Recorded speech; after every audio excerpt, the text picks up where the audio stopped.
Doutor, por que que o idoso cai mais? O que que mais pesa? Fraqueza muscular, visão, remédios ou o próprio ambiente? O que que seria? Então, nós atualmente no Brasil e na verdade no mundo inteiro, a gente vem, graças a Deus, experimentando um envelhecimento da população. As pessoas vêm vivendo cada vez mais, né? Para você ter uma ideia, em 2010 nós tínhamos 119 milhões de idosos no Brasil, em torno de 10% da população. Agora, em 2025, já somos 32 milhões, ou Olha. seja, 15% da população. Proporcionalmente, nós estamos envelhecendo mais do que estamos crescendo como população. Isso, na verdade, leva um aumento muito grande da demanda de pacientes que necessitam de cuidados, né? Pacientes acima de 65 anos. Então, portanto, a prevenção é muito importante, porque a principal mazela, digamos assim, da osteoporose são as fraturas.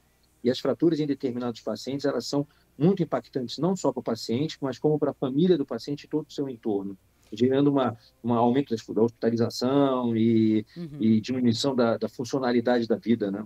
Agora, doutor, quais sinais indicam risco de osteoporose? Quando pedir a densitometria óssea, por exemplo?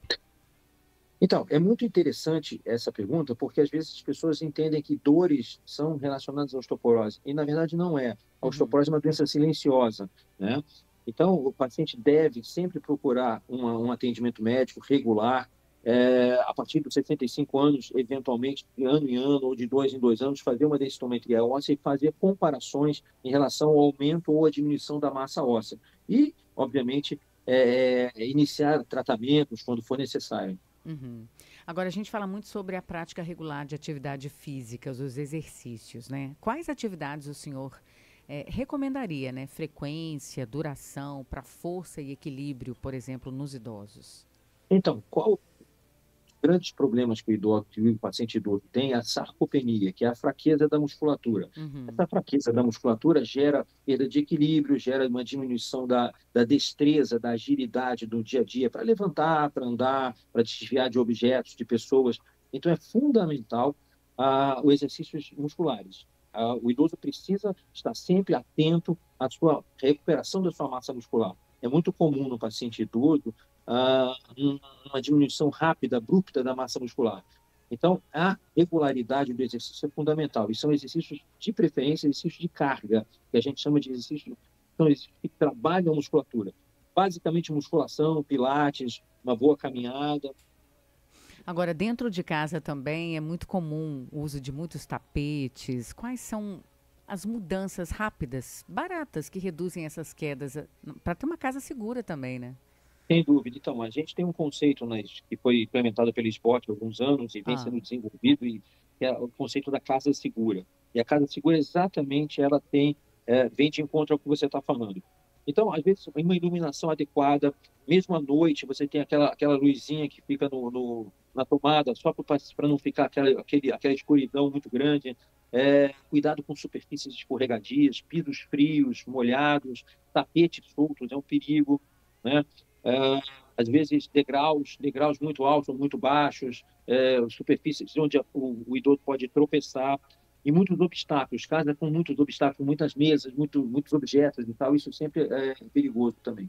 E você pode fazer algumas modificações, como colocar um corrimão, colocar Boa. prateleiras assim na altura do idoso. Adaptar mesmo a casa para uma nova realidade, né?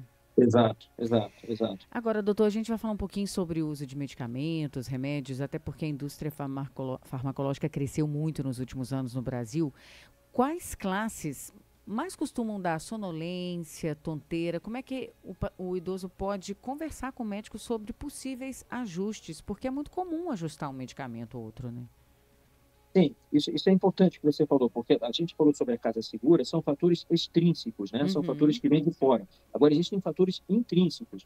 Então, é muito importante que o idoso esteja com a sua acuidade visual boa, que ele cuide dos seus olhos para que ele enxergue melhor, que ele esteja com a sua acuidade auditiva boa, para que ele ouça melhor o ambiente em volta. Alguns medicamentos que dão muita sonolência, né? Alguns calmantes, outros neurolépticos, enfim, tem uma quantidade grande de medicamentos que geram sonolência no idoso e geram perda de equilíbrio. Então, esses fatores intrínsecos, eles precisam ser cuidados pela família também. Se você está me perguntando sobre medicamentos específicos para osteoporose, Isso. então tá. Então, Sem dúvida, o mais importante dos medicamentos, na verdade, não é o medicamento, que é como você falou, o exercício físico e pegar no sol. O sol é fundamental. O raio ultravioleta, quando ele bate na pele, ele faz uma transformação da vitamina D que você tem dentro do seu organismo e propicia que o cálcio entre e se mantenha dentro do osso. Então, é fundamental que a gente pegue sol, que a gente tenha uma dieta rica em cálcio e que a gente tenha uma suplementação de vitamina D.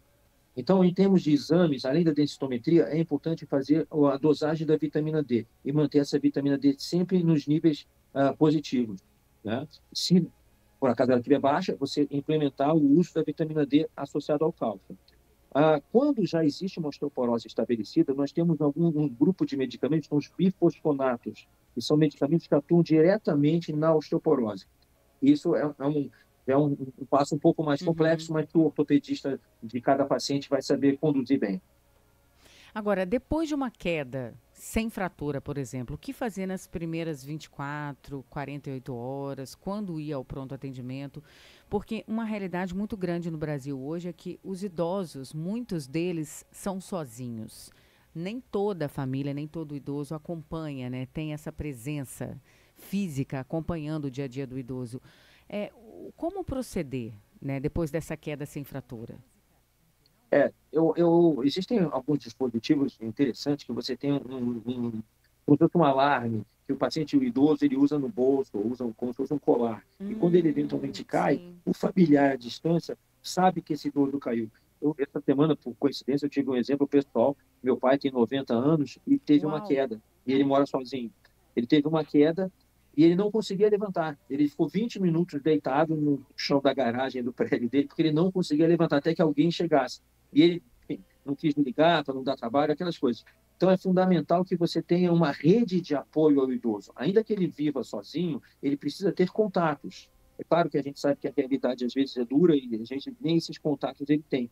Mas aquelas famílias que puderem propiciar de alguma forma uma rede de apoio ao idoso é fundamental. Agora, doutor, uma pergunta até a nível de curiosidade. A gente recebe muitos casos de idosos que quebram o fêmur.